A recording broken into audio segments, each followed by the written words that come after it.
Good morning, Bucknutters. Welcome to the Bucknuts Morning 5 here on Wednesday, September 20th, 2023. I am Dave Biddle. I'll be joined by Steve Helwagen in just a moment. Yes, we are just 3 days away from the clash in South Bend, Ohio State at Notre Dame. Steve and I are going to get into all of that. Before we get to that, I want to let you guys know about one of our sponsors. I've been talking about these guys a lot. I love this company, AG1, the daily foundational nutrition supplement that supports whole body health. I drink AG1 every morning, and since I've started, I have more energy and I just feel better in general. You guys, I was skeptical of the taste, but AG1 tastes very good. They have a customer in me, and I recommend it to you guys, and we'll get to it in a moment, but they're going to give you guys some free stuff thanks to the Bucknuts Morning 5. AG1 replaces your multivitamin or your probiotic or whatever else in one simple drink, creating a manageable daily habit. All great athletes have one thing in common. They take care of their bodies, and a huge part of that starts with optimizing whole body health. If a comprehensive solution is what you need from your supplement routine, try AG1 and get a free 1-year supply of vitamin D and 5 free AG1 travel packs with your first purchase. Go to drinkag1.com/bucknuts. That's drinkag1.com/bucknuts. Check it out. Let's also check out Steve Helwagen. Steve, we're going to get into the keys to beating Notre Dame. Wow. Let's start with this. I mean, if you're an Ohio State fan, how confident should you be, in your opinion, entering this game 3 nights from now? Man, this is a toss-up game. I mean, the odds makers have it Ohio State, -2, -3, whatever it is. And the home field advantage is usually 3 points. So, you figure they're thinking it's less than a touchdown for Ohio State. To me, it's a toss-up. I think Notre Dame has played 4 really good games. I think Ohio State's probably played 1.5 really good games. And the quality of the opponent certainly hasn't been good for Ohio State. About the only good opponent Notre Dame's played is maybe NC State on the road. Doesn't look like Navy's going to be much of anything this year either. So, although maybe did they beat Memphis last week? I don't know. I forget it. It all runs together. Any rate, I don't know that you need to be all that confident, to be honest with you. I think you just go into the game hoping for the best. I mean, this is where it's at in 2023. I mean, you've got a good team. You have the potential to have a great team if they put it all together like they did this past Saturday against Western Kentucky. But now you have to go back out and do it again on the road in a hostile environment.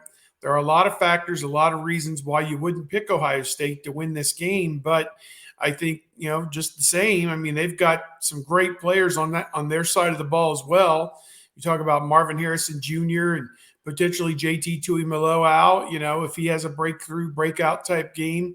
There's a lot of things that can go Ohio State's way. Travion Henderson, they get him in the open field once or twice, he's gone. So, I think, this is going to be a fun game, I think. I don't know if it's going to be like remember the Notre Dame Clemson game a few years ago with Uiagalelei and how that went back and forth. It was like a 44-41 game or whatever it was. But I wonder if we're looking at a shootout here.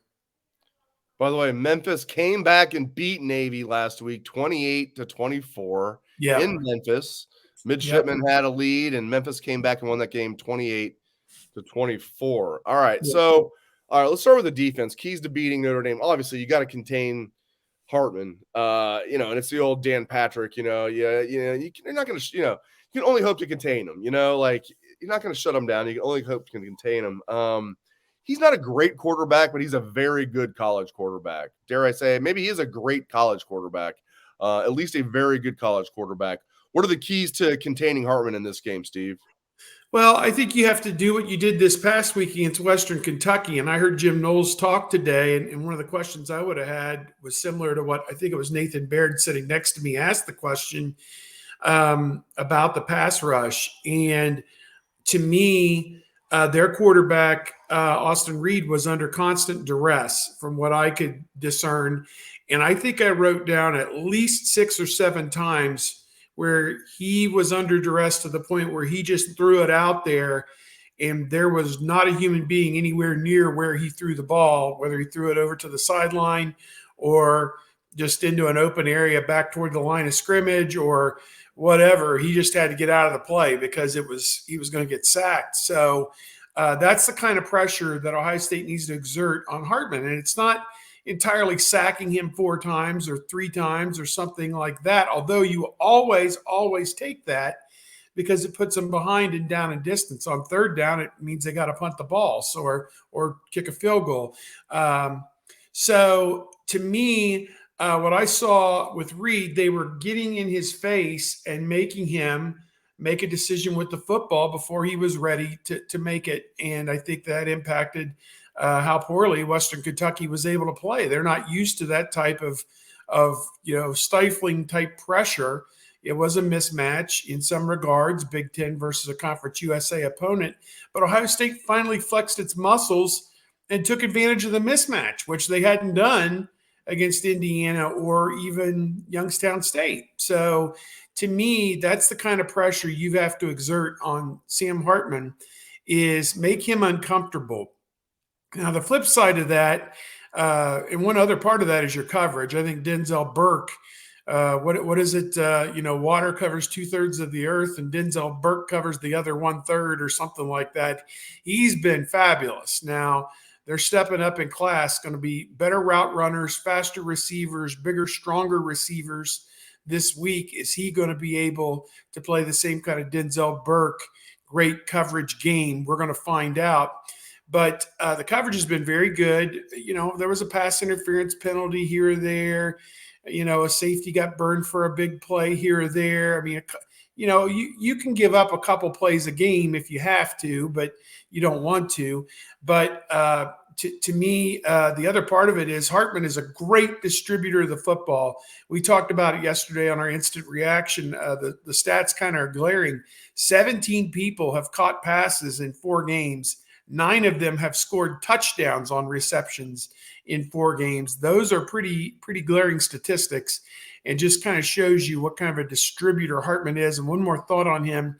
When I watched him against NC State, the first half was a little wonky, but as he came back from the weather delay and got into a groove, he was fitting it into tight windows and just picking NC State apart. So I think one of the tight ends had 2 good touchdown catches, and they were up 45-17 at NC State before NC State may have, scored one at the end to kind of window dress it up a little better, but they blew them out. And I think NC State's probably a 6-6, 7-5 type team. So it's not like, they went out and beat a team that's Penn State's caliber or anything like that, but impressive on the road nonetheless. Ohio State's got to play great pass defense, no doubt about it. We'll get to the offense in just a moment for the Buckeyes. One more question to Steve about the Buckeyes defense. I mean, obviously Hartman can run the ball as well. Obviously he can throw it. He's a willing runner. They have this, as Dave said, as Tim May asked him the question, they have this smash mouth running attack, and then they throw it over the top. But they have a very good junior running back. They have an excellent offensive line. They might have the best left tackle in college football. How does Ohio State slow down this running game? I think it begins up front. Obviously, Audric Estime, 227-pound running back, is outstanding running between the tackles, and he churns out 5-6 yards a carry. It's kind of like, this is one the old timers will remember, Raymond Harris, just kind of a quiet 4 or 5 yard guy every time he touched it, and if not more. And Estime, you better hit him, at the line of scrimmage and wrap him up, because he's going to keep those big legs churning, and he's going to drive forward for yardage. So to me, that's it. Going to have to gang tackle, and going to have to play. I think Tommy Eichenberg and Steele Chambers are going to have to get off blocks and make plays. And I think if they have the kind of game that they had this past week against Western Kentucky, then they'll probably be looking okay at this. But if not, then Notre Dame's going to push 150, 200 yards rushing, and that's going to be hard for Ohio State to overcome. Again, this is like a Michigan game. The team that runs at the the best for the most yards is probably the team that's going to win it, because they're going to dominate the football. And that'll be hard for the other team to overcome, because if you dominate running the football, you can flip the field position and do so many things in the course of the game that you don't think about as it's going on, but psychologically, when they just keep moving the chains methodically with that run game, and then take that shot over the top, it's a good offense. I mean, they're one of the top offenses in college football, but part of that's who they played also. Navy, Tennessee State, NC State, and Central Michigan last week. Not exactly murderer's row. That's exactly right. As you and I were talking about yesterday with our colleague Patrick Murphy on the aforementioned instant reaction after the press conference yesterday, man, I can't wait to see how Kyle McCord reacts to this. This is going to tell me everything I need to know about this young man. I can see the arm talent. I can see why Ryan Day likes him. I like his stature. How is he going to mentally react to this? I mean, physically too, but how is he going to mentally react to this? A huge game. Notre Dame's going to be throwing everything at him that he hasn't seen on film. He's on the road, hostile environment, primetime game, the game of the week in college football, the game of the month in college football. I can't wait. And I'm cautiously optimistic, Steve. I'm curious where you're at. I can't wait to see how Kyle McCord handles this, because it's going to tell us a lot about Kyle McCord for the rest of the season and the rest of his Ohio State career. Yeah, you only get so many of these opportunities to play in these matchup type games. I mean, this one, Penn State and Michigan, is what it's kind of coming down to based on what we've seen, the early returns. Maybe at Wisconsin, if, in a few weeks, they'll have their stuff together. They've got a good enough team to give Ohio State this type of a game. And then the postseason, if you go to the Big Ten championship or the playoff, certainly those games would be on this magnitude as well. So maybe you play 5 or 6 of these a year, and he's only going to be the quarterback at Ohio State this year and next year. So, you get 10, 12 of these opportunities, you got to make them count. And if you don't win them, you're kind of putting yourself behind the 8 ball. I mean, they can still get into the playoff, but they almost have to run the table the rest of the way to do that, to get to 12-1, to kind of force their way into the playoff as the Big Ten champion. It's not an automatic berth or anything by any means, but it would definitely, I would think, put them in if they're able to beat Michigan and Penn State and whoever comes out of the West. So you don't want to leave it to that. Last year, you got into the playoff despite losing to Michigan, in part because you beat Notre Dame. And so this is, an important game in so many levels. And, you talk about a guy's legacy. I mean, this is only his, what will it be, his 5th career start, 3 this year previously and 1 2 years ago, 5th career start. And we're already talking about the guy's legacy. And, you go out on the road, and if you truly are a Final Four type team, a playoff team, these are the kind of games you have to go on the road and win. And these are the kind of games national championship teams go on the road and win. So we've seen that.